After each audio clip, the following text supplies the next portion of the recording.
And hello, everybody. Welcome for another episode of Bean Bites. I'm your host today, Claude Trotter.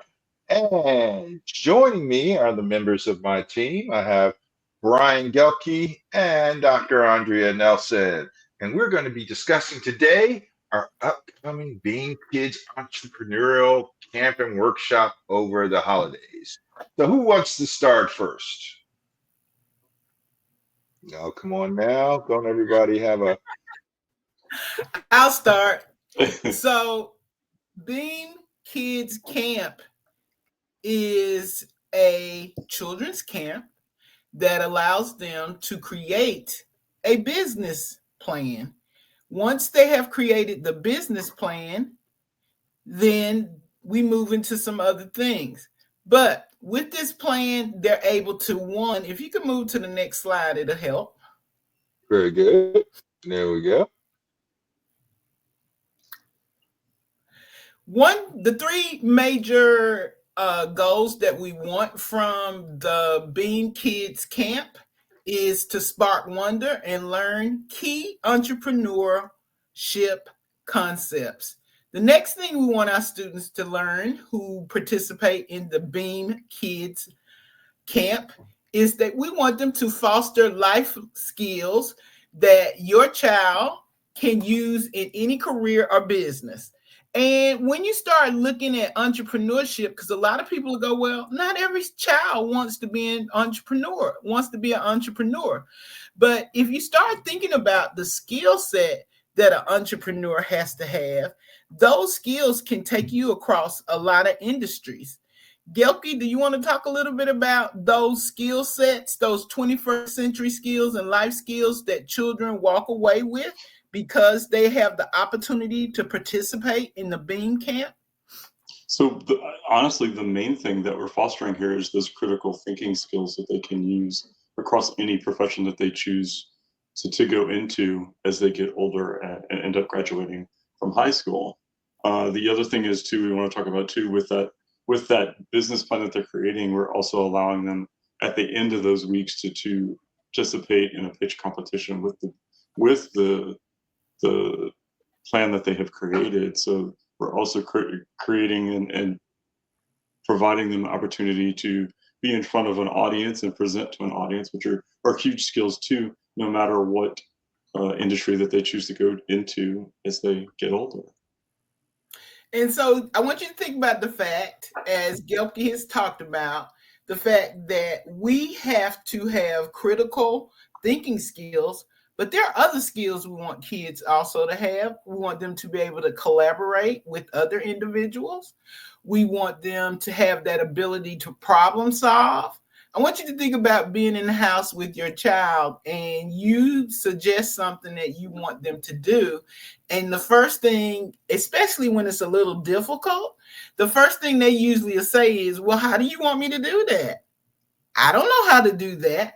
Well, that's the problem solving that many of our children are missing, is being able to sit in the process and really consider what is it that they need to do to solve the thing that their parent is asking them to do. And that is exactly what Beam Kids Camp allows. So let's look at those 4 steps, because kids is an acronym. If you look at our game plan, the first thing you have is knowledge. And so when we're looking at the knowledge, kids will have to consider what is a product that they need to possibly be able to create or possibly make better. What is a service that is not normally being used right now? I give you an example of a little boy who saw his grandmother struggling to take trash out. And so he said, Grandma, I'll take that trash out for you. And so he started to take the trash out.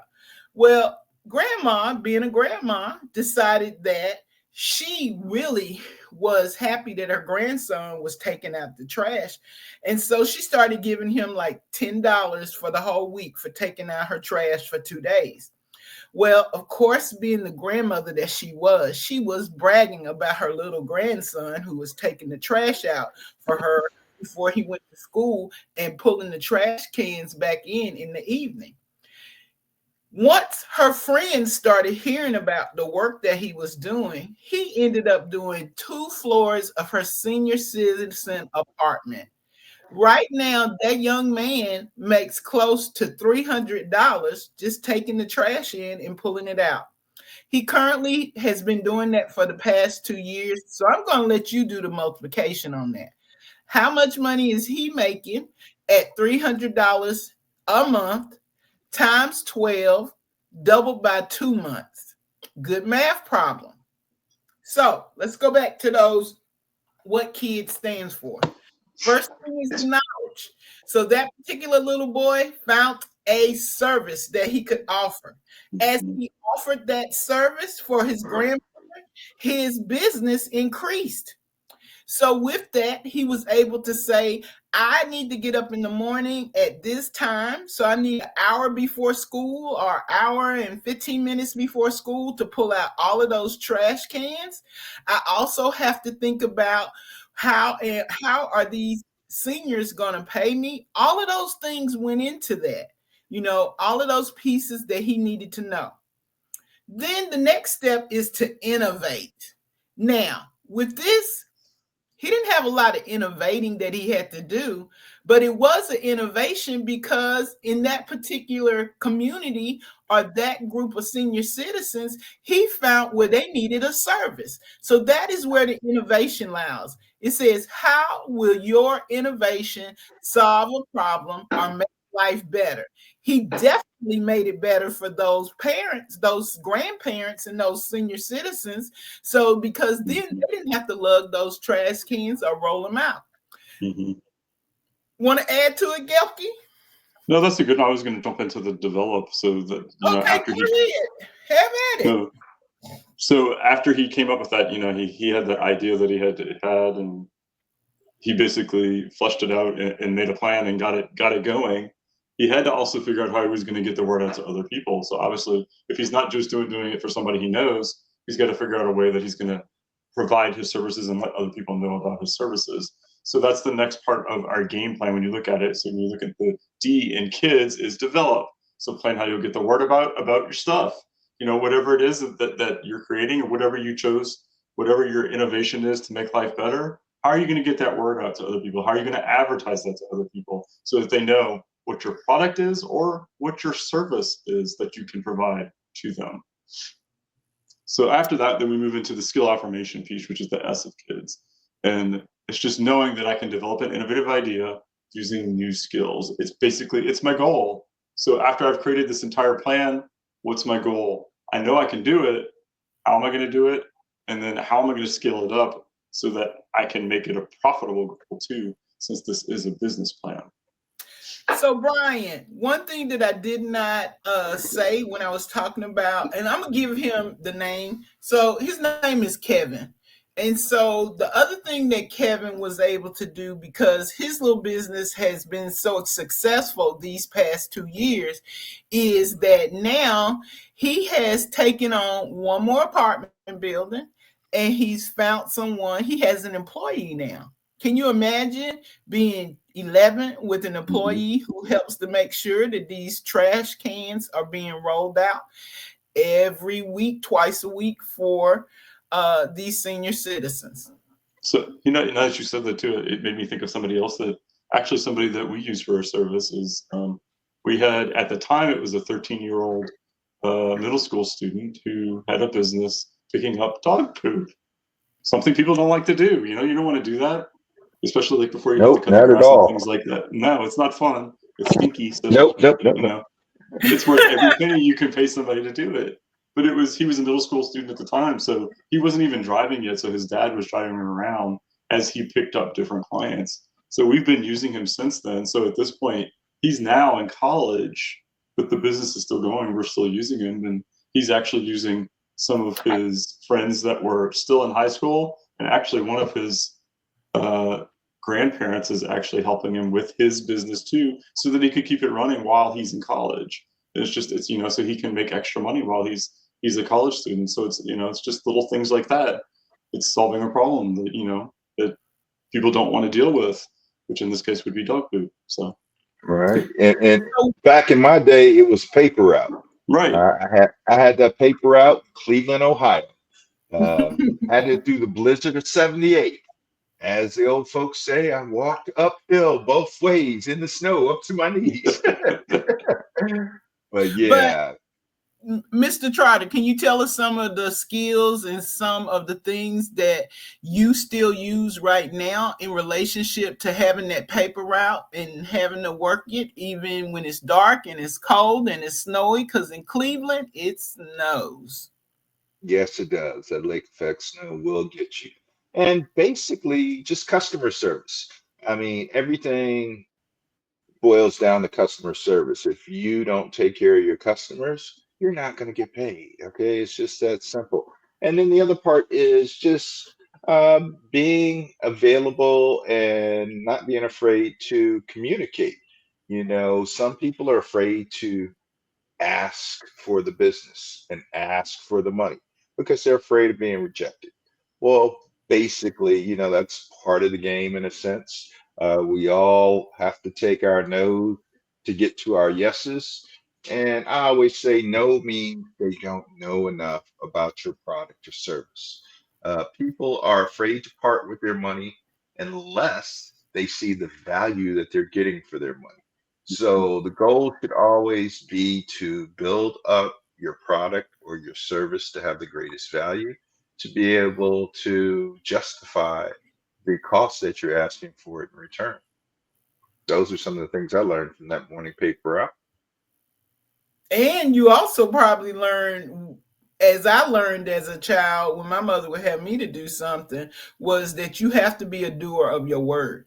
If you say you're going to do a thing, then it's very important that you carry out that word because that builds your integrity and character. Mm-hmm. And that's exactly what happens to children who are able to go through B.E.A.M Kids because, they have deadlines they have to meet when they're coming up with their little business plan.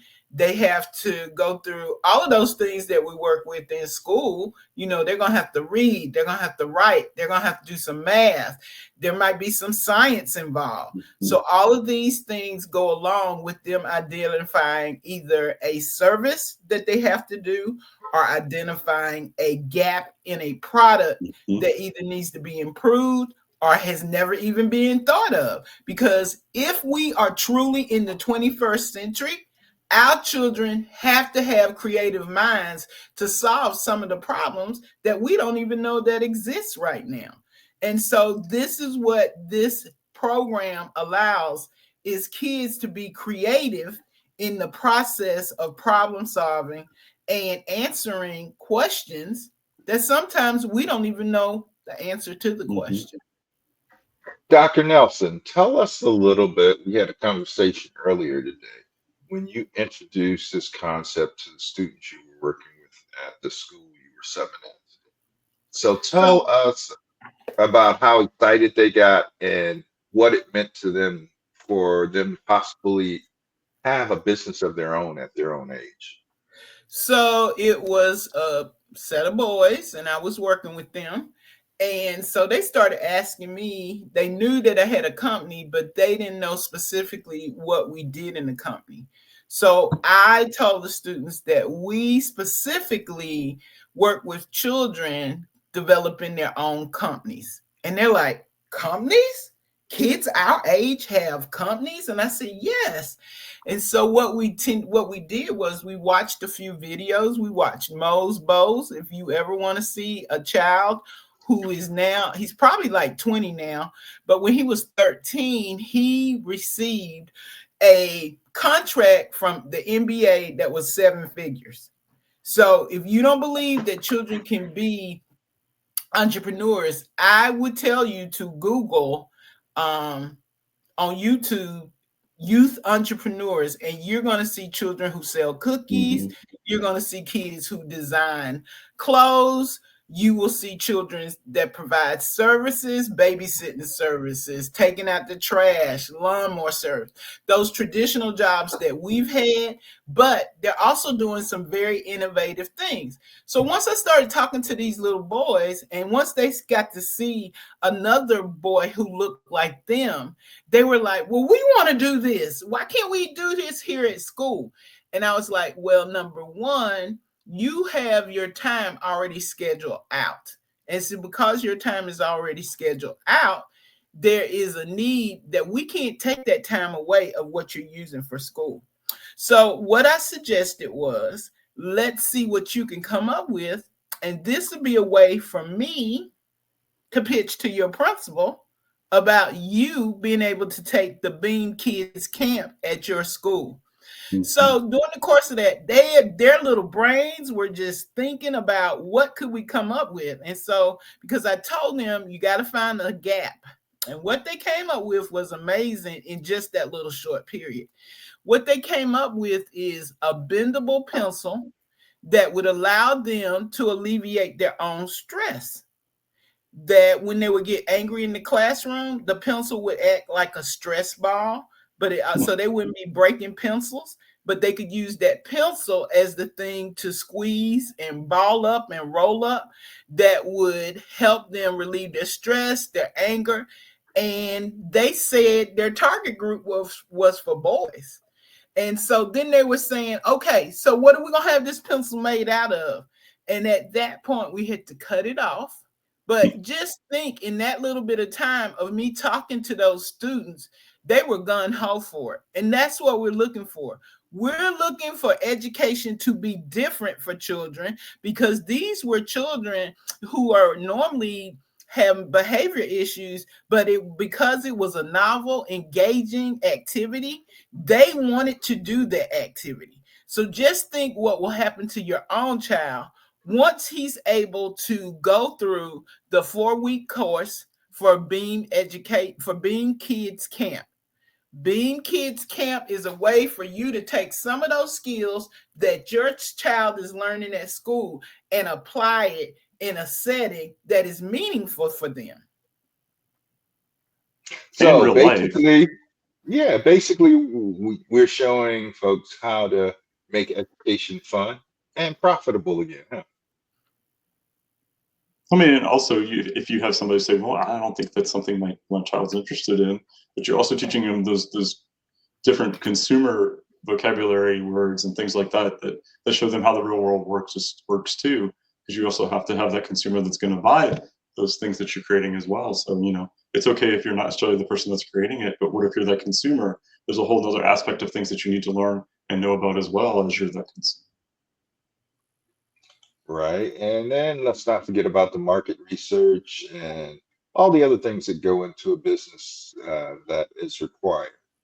So, if somebody wants their child in the camp, what is the best way for them to get more information and get the child registered?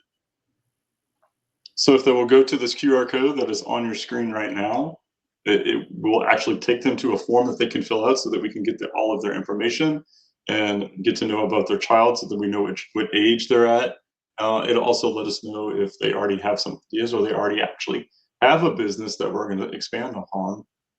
That'll just give us all those things that we need to know, and then we will get in contact with them so that we can have them join our camp come January 4th. Now, So to what cover the other, I'm sorry, to cover the other basics, who is this camp for? What's the age group that we're looking to have this camp for, guys? So this camp is for 7-year-olders all the way up to 18-year-olders, but we will group kids accordingly. It will be a multi-age group probably that ranges 7, 8, and 9-year-olders would be one group. The other group would be 10, 11, 12-year-olders, and that is how they will be grouped. The other thing that I want you to think about with the camp is the fact that because the children are involved in the camp, they'll also be able to be in our pitch competitions. We held our first annual pitch competition November the 9th. And the little girl who won, she already had a business. Her business was a candle business. And she did so well explaining her target group. She did so well why she felt like there was a need for another candle company to operate. She talked about what she needed, the supplies she needed for her camp, her candle company. She also talked about marketing and branding because she said she felt like she hadn't done an excellent job with marketing and branding when she did her pitch competition. And so she ended up winning through that pitch competition $200 to expand her business. Now, can you imagine a 10-year-older walking away with a $200 check to expand their business? Do you understand how affirming that is for a child to start to realize I can make money by competitions, by just Mhm. selling my ideas to other people? Because she walked away after practice, she had $200 check that was in her name, not her mother's name, but her name. And that's what we want to do. Our kids are living in the 21st century. Therefore, it becomes very important that we, as the adults, provide opportunities that put them in the trajectory of living in the 21st century. And one of those things about living in the 21st century, I was always taught by a household. And I was listening to a financial planner on TV on one of the commercials that they had after the news today. And one of the things that was important that he taught to his kids is to have multiple streams of income. My dad always told me, you work your 9 to 5 to pay the bills. You work your additional entrepreneurial business or your hustle to get ahead. So I'm sure you guys heard some of the same things from your folks. What were some of the stories that you heard that got you guys involved in entrepreneurship? I mean, Yep. I can start with my dad was an electrician and he owned his own business. So I mean, growing up, that's all I saw, and you know that wasn't a 9 to 5 job. That was, you know, you're constantly working even on the weekends. So you're just doing all those extra things. I mean, and even when he went to go work for somebody else, he would still be doing jobs on the side to bring in that extra income. So yeah, that fits right into what you were talking about. All right. What I And do, Dr. what I would, Malcolm. I really don't want to. What I want to do is provide a statistic. And so my Okay. statistic is related to the demographics and the ethnicity of why entrepreneurship becomes so important. When you look at the current working market, when you look at African Americans are 80% likely to work for someone else. Whereas you have the other ethnicities, such as um, Caucasians, Asian, Asians, and you want to name some of those Hispanic. other groups, Arabs, people from the Mediterranean, immigrants who come from other countries, even those who come from Africa have a different mindset than those of African Americans. And so with that, and I didn't give you the number, but 50% of that other group we're talking about work for themselves. And so, therefore, it is very important that we give all children from any ethnicity the opportunity to know what it is to run a business and to make their own money. This teaches our children options. And it's just like Mr. Trotter said, it's another way to have residual income coming in always. All right. So we got the who, we got where is this event going to be held and when is it going to be held? So So currently, we will start on the first camp will be held on January the 4th. It lasts for 4 weeks. At the end of 4 weeks, on the fifth week, the fifth Saturday, they will compete in a pitch competition between their the kids, their colleagues or their kids they were in the pitch competition with. From that, they will receive the certificate, which then allows them the opportunity to be eligible to enter into the pitch competition that we'll have annually next November. Right now, the location of where we will be doing the B.E.A.M camp, K.I.D.S camp, it will be determined because we're trying to see what areas our families are living in so that we can provide a location that's central to most of those families. All right. Hey, just one quick note of correction. It's actually going to be the first Saturday in February. There are only 4 Saturdays in February. Oh, yeah, 4 Saturdays in February. So we'd be looking at the competition being on February 1st. And then the first being Kids Camp is going to start on January 4th. So that's where we're at. Brian, did you have anything to add to this before we wrap up the show today? No, I think you covered it all. You hit that last piece that we were talking about was with the time, and Dr. Nelson hit on. We will definitely tailor it to the needs of our clientele. So wherever we see that the majority of our clientele is coming from is where we will try to hold the camp. We will find a place within reason to where they are at. So. Very and good. one more thing we want to offer is we will also possibly be able to do it virtual if those locations are so far away, because we know how big the Metroplex can be. So one other way for us to be able to do the same kind of camp with your child is to do it through Zoom. And so we'll also be able to offer that same kind of programming through Zoom. But we believe that the best way to do it is with children face to face, having the opportunity to socialize with children like themselves, because that's what research tells us works best with us as humans, is that socialization piece of being able to be right there face to face with another individual to work and learn from. Gotta have that warm contact. Gotta have that interaction with other folks.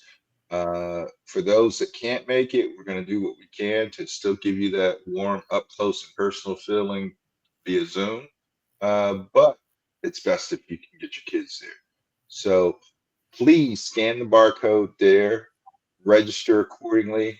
I'm going to put up a super right quick. So if you have any more information, email us at info@beameducation.org. If you have any questions, email them to us there. And also look for other events and activities. Please check out our Facebook page, our website, which here's our website address here. And please register with us so you can get on your mailing list, find out all the latest activities that are coming your way. As we close out, a final word. Gelke, you first. What's the final word? No, we hope to see everybody. It's an exciting time. We think this is something that's really needed for students, and we really want you to join the B.E.A.M movement by joining our B.E.A.M Kids Camp.